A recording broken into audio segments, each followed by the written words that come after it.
We're here to bring a new type of news show. New insights, new style, and new topics every day. We are News Generation.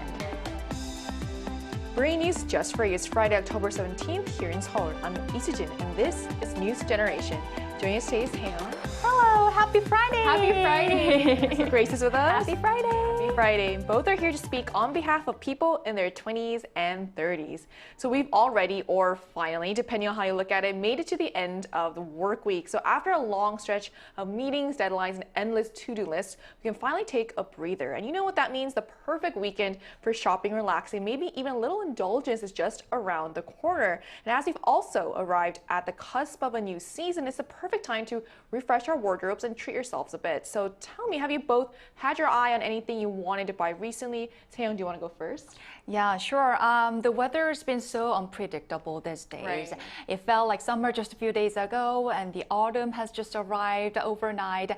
And with the season changing, moms feel that pressure to reorganize kids' clothes. And kids grow so fast that last year's clothes might not even fit this year. So what do? We shop. And most of the time, I buy online because I'm at work during the day, though sometimes I go to stores. And when I say shopping, I mean for my kids, not myself.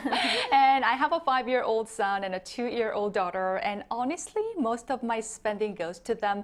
For Chuseok, for example, I bought them a few new fall outfits and even a cute pairs of sneakers for my little girl whose feet have grown. And me, I actually needed another sneakers too, but I didn't buy any. So yeah, it's really all about the kids. I think that's very realistic. So there's something a lot of parents can probably relate to once kids come along. Spending parties completely change. So what about soon-to-be parents? I imagine shopping habits look a bit different when you're getting ready for a baby.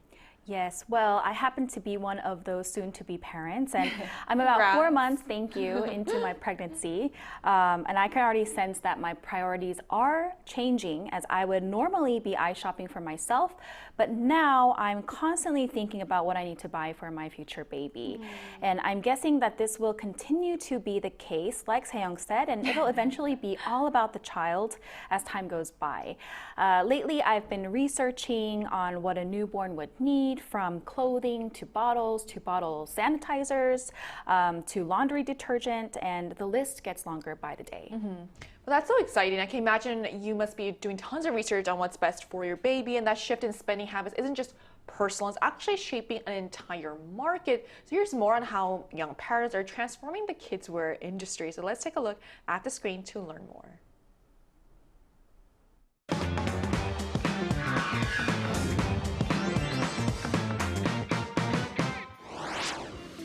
With prices of just about everything from groceries to clothes skyrocketing, people have become more cautious about how they spend their money. But there's one market that's been booming despite the economic slowdown, the children's clothing industry. It comes on the heels of a new buzz phrase, very important baby, or VIB. Interestingly, this trend comes at a time when parents are spending more on the fewer children they have as the country continues to struggle with a chronically low birth rate. Today on News Generation, we take a closer look at how young parents are reshaping the kids' wear market, how their spending habits differ from previous generations, and the pros and cons of the VIB phenomenon.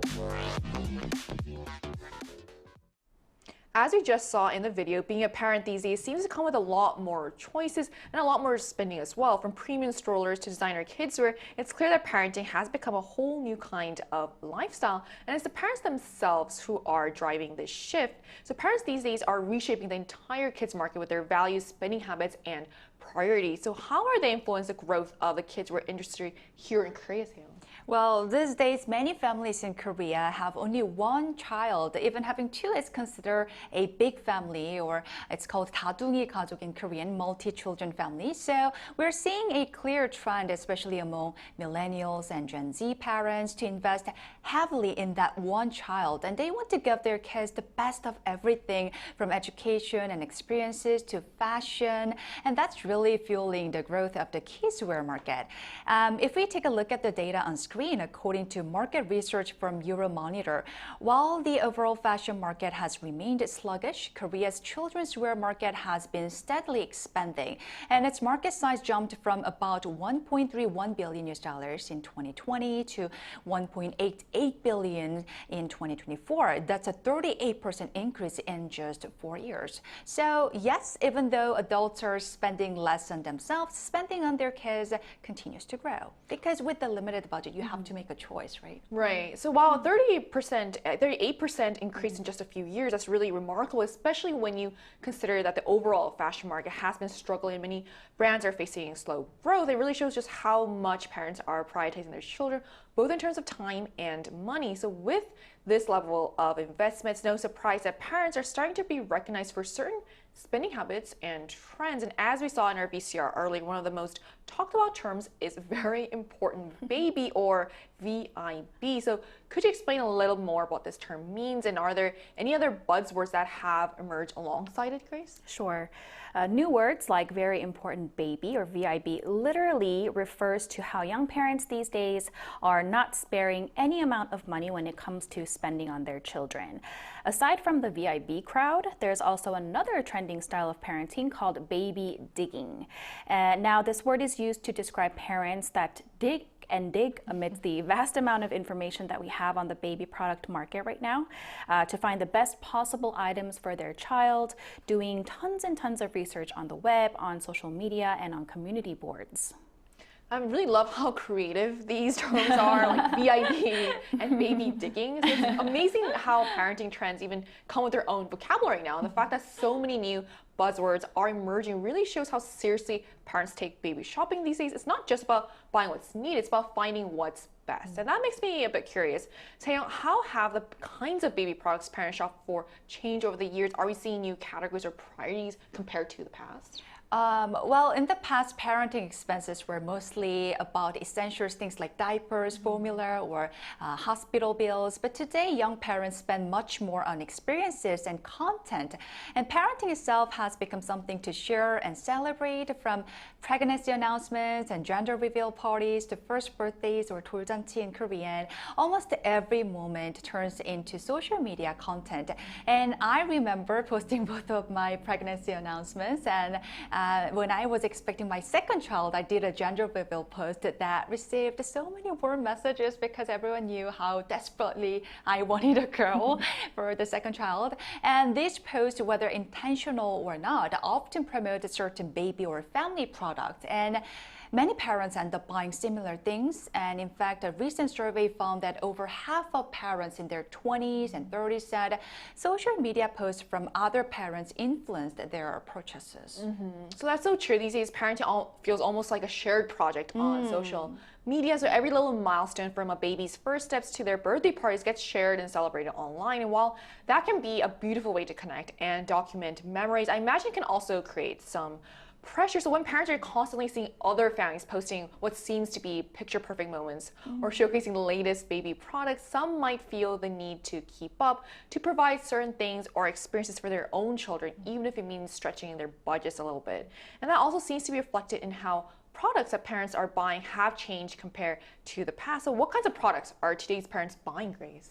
Well, at one point, it seemed like everyone in town had the same baby item, the same stroller, the same toys, the same books, the same clothes, which actually kind of vouched for the quality of that specific product. But now we're seeing things change, where people are not necessarily buying the most popular item of the moment, but rather parents are choosing to reflect their own values of parenting into their spending patterns. Millennial and Gen Z parents are now looking for the 3 S's when it comes to shopping for baby products: smart, stylish, and safe. And more young people are looking for items that are unique to them and their children, and they have a greater desire to be like a hipster in that sense. Also, we're seeing parents place more value on buying items that will contribute to the good of society, like baby carriers that donate a specific percentage of their sales to charities, or baby sneakers that use less chemicals and less dyes, which mean less damage to the environment. I mean, that also sounds kind of fun. It's not just about what's just practical, but what feels stylish and responsible at the same time. So parents today are clearly putting a lot of thought into the things they buy for their kids. So talking about spending habits makes me wonder, Sayoung, what about you? What do you tend to spend the most on these days? Obviously, I'm sure most of them is dedicated to your kids. Well, now that my son has turned 5, he started doing a few after-school activities. Not because I'm one of those moms obsessed with early education, because he wants to do. And when his friends go to taekwondo or like art or piano classes, he wants to join too. So I try to let him try different things to see what he truly enjoys and is good at. And right now, he's taking a musical English class, some sports lessons, and a Kumon teacher who visits our house once a week, and recently started piano as well. And he loves them all, though honestly it's not cheap, so I have to work really hard. And since my husband and I both work, we also like to spend on short family trips from time to time just to have quality time together. And I think it's really worth spending money on that. Makes sense. What about you, Grace? What are you focused on? While the only thing on my mind these days is just on baby products, I'm guessing that I'll be prioritizing my financial resources on my child's education and experiences, like Sayoung said. I've realized that there's like this whole market for baby items and also for child education. And since Korea does have a very extensive private education system for extracurricular activities, I'm sure I'll be spending lots of money on that in the future. And also family vacations will look very different from when I took them before a child came into the picture. So yeah, that's another aspect that I'm both looking forward to, but kind of nervous about at the same time. So why do you think this trend has developed where parents are spending so much on their kids though? Well, as I mentioned earlier, families today tend to have fewer children, which makes them even more precious. And as a result, it's not just the parents, but also grandparents, aunts, and uncles who are eager to spend on that one child. So this entire family structure naturally fuels more spending on kids. Yeah, you see a lot of grandparents getting directly involved in raising their kids. So it's And fascinating. as well. Exactly, so many people are involved. So it's fascinating how this shift from multiple children to one has transformed not only family spending, but even how society views parenting itself. It's quite interesting that entire families raising one VIB, pooling their love and resources together. So do you know of any other reasons why there is a focus on quality over quantity these days, Grace? Well, another reason that I can think of is the fact that parents or couples are getting married later and they're having kids at an older age these days. In fact, the average childbearing age in Korea is 33. Which signals that people are waiting until they're more financially stable or more settled into their careers before they choose to have kids. And because they have more financial resources than parents of a younger age, they are naturally able to splurge on more luxurious premium baby products as well as education and experiences. Right. So coming up, we'll also continue to talk about this by chatting with a marketing professor about Korea's vibtrend. We'll find out if other countries are seeing the same patterns, what's driving parents to spend so much, and how families can make smart choices when buying baby products. And that conversation will take place right after the break, so don't go anywhere.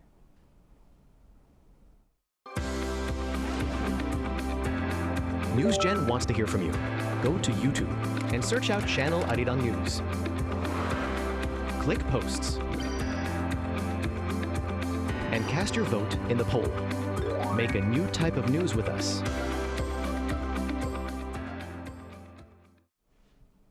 Joining us today is Dr. Jared Watson, Assistant Professor of Marketing at NYU's Stern School of Business. So hi, Professor. Thank you so much for connecting with us today. Thank you for having me. So we've been hearing a lot about Korea's very important baby trend lately, with parents spending more on fewer children. Do we see similar trends happening in other countries such as the US as well? Yeah, absolutely. I think basically across the developed world, we're seeing this trend through Europe, through America, anywhere where we're really seeing the quality of life improve over time. Fewer children, but with that comes the focus of nurturing and providing the best life we can for them. All right. In your view as an expert professor, what do you think is driving this so-called VIB trend then? Sure. I think there's a couple of key factors. The first of which is, as I mentioned, like our increase in quality of life, disposable income. As a result of that, we have more to pour into our children. But I think the real sort of driver of this behavior is social media, right, or sociocultural influences. So there's a concept in America called keeping up with the Joneses, where we look to our neighbors and we want to be equal or better than them. And so we see what our child's friend's birthday party looks like, and we want a better birthday party. We see the activity that our niece or nephew is engaged in, and we want to put them in more or better activities. And so this social comparison is really what seems to be fueling the VIB movement. Thanks, Professor. With so many premium baby products on the market, what advice would you give to parents who want to spend wisely? Sure. So when we think about why we're spending this, oftentimes what's happening with our children is we're kind of confusing whether we're doing it for them or whether we're doing it for ourselves to signal how good of a parent we are. And so I'd always caution parents just to pause for a second and ask themselves, does your child really care about this, right? We've all probably bought someone a gift, a child a gift, and we saw them had more fun with the box or the wrapping paper than the gift itself. And so this can apply towards anything. When we look at different car seats, like there's a level of protection that we certainly need, but then there are a lot of added amenities that our child probably doesn't care, right? Same with outfits. We see children oftentimes have more fun creating their own outfits, right, than merely playing dress up with the ones that we buy from the store. And so there's opportunities for us to really say, are we doing this to signal something to our friends or our family or others on social media? Or do we think that this is what our child truly desires? And I think that'll help us make valuable purchase decisions over ones that we might regret later on. I think that's really great advice. And as always, thank you so much for sharing your insight with us this morning. Absolutely.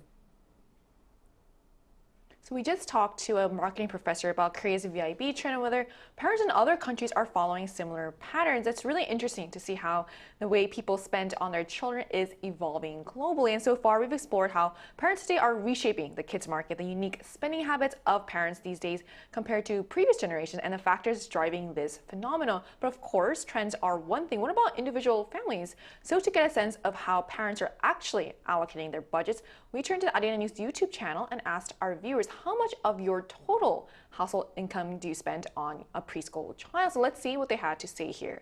So when it comes to household spending on a preschool child, the majority of parents allocate a relatively modest portion of their income. So about half of respondents, 50%, reported spending less than 10% of their total household income on their preschooler. Around 1/3, 33% said they spend between 10 and 30%, while 8% of parents spend roughly half of their income, and 9% indicate that more than 50% of their household income goes towards their preschool age child. So half of the parents spending less than 10% shows that families are still relatively cautious about how much they dedicate to early childhood expenses. At the same time, it's clear that some parents are really going all in for their little ones. And speaking of this VIB trend, I'm curious, what do you personally think are the pros and cons of this approach to parenting and spending, Seong, as a parent yourself? Well, on the plus side, this VIB style parenting can give kids access to a lot of more educational and cultural experiences, things that broaden their horizons and help them explore what they truly enjoy. But I believe we need to ask ourselves honestly whether these choices are really for the child's growth or more for the parent's satisfaction and social image, like Professor Watson mentioned during the interview. I think that really matters. Yeah. What would you say is your personal style when it comes to parenting? Do you tend to spend more on making sure to get that cultural experience? If he wants, if that's really that's what my child wants, yeah, I'll try to provide that experience and chances for him. I think that's a great answer. So, as well, to move on, what are your thoughts on this, Grace? Yeah, and while these spending patterns can be thought of as being both for the parents and the child, I honestly think that it can also have societal consequences like broadening the gap between the rich and the poor, which then leads to decreasing birth rates due to greater financial burdens. And Korea is already actually suffering from a low birth rate as it is, and with inflation, higher housing prices, and living costs, adding a baby is an unthinkable option for many young couples. It's been said that the #1 reason in Korea for why people are not having kids is because of the cost of raising a child. And these changing trends can also bring about an unhealthy amount of expectation for the child, which is stressful for both the parents and the child eventually. And I'm sure a lot of our viewers can relate to this. So while the very important baby trend shows how much care and attention parents are willing to give their children, it also highlights the challenges that come with it, financial pressures, stress, and the need to find a balance. And ultimately, parenting is about giving children love and support without overextending oneself, and finding that balance will be key as family dynamics and consumer trends continue to evolve. And that brings us to the end of today's episode of News Generation, but News Gen will be back on Monday at 10:30 a.m. Korea time with more stories and discussions. A big thanks to Seong. Thank you. Coming in, also Grace. Thanks for having me. And to our viewers, thank you so much for tuning in, and we hope you have the best day. We are News Generation.